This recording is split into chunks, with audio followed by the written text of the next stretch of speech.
নমস্কাৰ বন্ধুসকল, আপোনালোক সকলোকে মোৰ ইউটিউব চেনেললৈ স্বাগতম।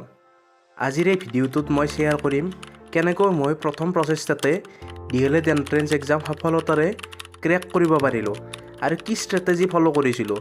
যদি আপুনিও DLEDৰ বাবে প্ৰস্তুতি লৈ আছে তেন্তে এই ভিডিঅ'টো শেষলৈকে চাওক। বন্ধুসকল, এতিয়া মোৰ ষ্ট্ৰেটেজিকেইটা আপোনালোকৰ সৈতে শ্বেয়াৰ কৰিম।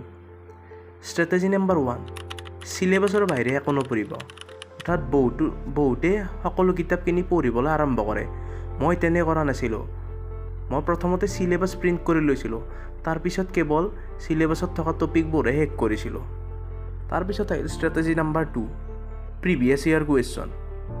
মই যিবোৰ প্ৰিভিয়াছ ইয়াৰ কুৱেশ্যন আছিল বা যিবোৰ প্ৰিভিয়াছ ইয়াৰ মক টেষ্ট আছিল, মই সেইবোৰ সকলো এটেম্প্ট কৰিছিলোঁ আৰু তাত যোনবোৰ মই ভুল কৰিছিলোঁ সেইবোৰ এটা বহীত টুকি ৰাখিছিলোঁ।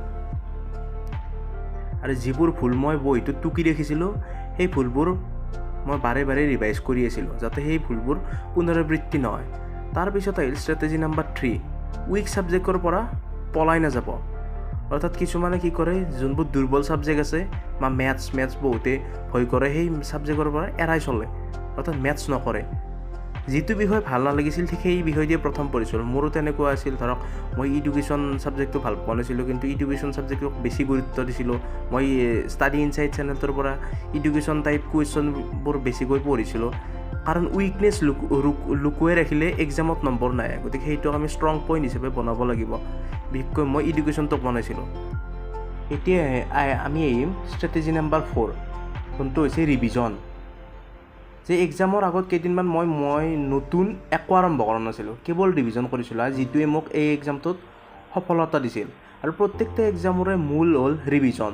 আমি যিমানে যি নপঢ়োঁ কিয় সেইখিনি যদি আমি ৰিভিজন নকৰোঁ সেইখিনি আমি পাহৰি থাকিম। গতিকে ৰিভিজন এটা, এই মই গোটেইকেইটা ষ্ট্ৰেটেজিৰ ভিতৰত ৰিভিজনো আছিল এটা ষ্ট্ৰেটেজি। তাৰপিছত আহিল কনচিষ্টেঞ্চি। যে কনচিষ্টেঞ্চি মানে মই কেতিয়াও নিজকে আনৰ লগত কম্পেয়াৰ কৰা নাছিলোঁ, যে অমুকে 7 ঘণ্টা পঢ়ে, মই দেখোন 7 ঘণ্টা পঢ়িব নোৱাৰোঁ, বা অমুকে অমুক কৰি আছে, মই সেইটো কেতিয়াও মই কম্পেয়াৰ কৰা নাছিলোঁ। যে মোৰ মতে আজি 2 ঘণ্টা পঢ়িলোঁ নেকি, কালিও যদি মই 2 ঘণ্টা পঢ়িব পাৰোঁ। এই কনচিষ্টেঞ্চিয়ে শেষত ডাঙৰ ফল দিলে। গতিকে মই মোৰ এই ষ্ট্ৰেটেজিকেইটা আপোনালোকৰ লগত শ্বেয়াৰ কৰিলোঁ।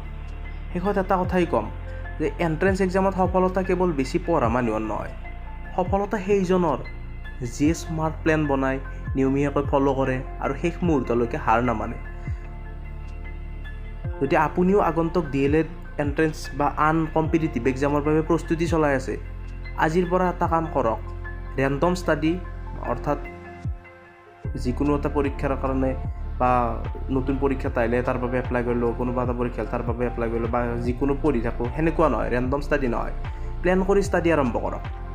যোনটো পৰীক্ষাৰ কাৰণে পঢ়িছে আপুনি সেই পৰীক্ষাটোৰ চিলেবাছ জানি লওক, বা সেই পৰীক্ষাটোত মেথছৰ কি আহে, ৰিজনিঙৰ কোনখিনি ইম্পৰ্টেণ্ট, এডুকেশ্যনৰ কি আহে, বা জিকেৰ কি আহে, এইখিনি বুজি লওক। আশা কৰোঁ আপোনালোকৰ ৰিজাল্টৰ দিনটো সোনকালে আহিব।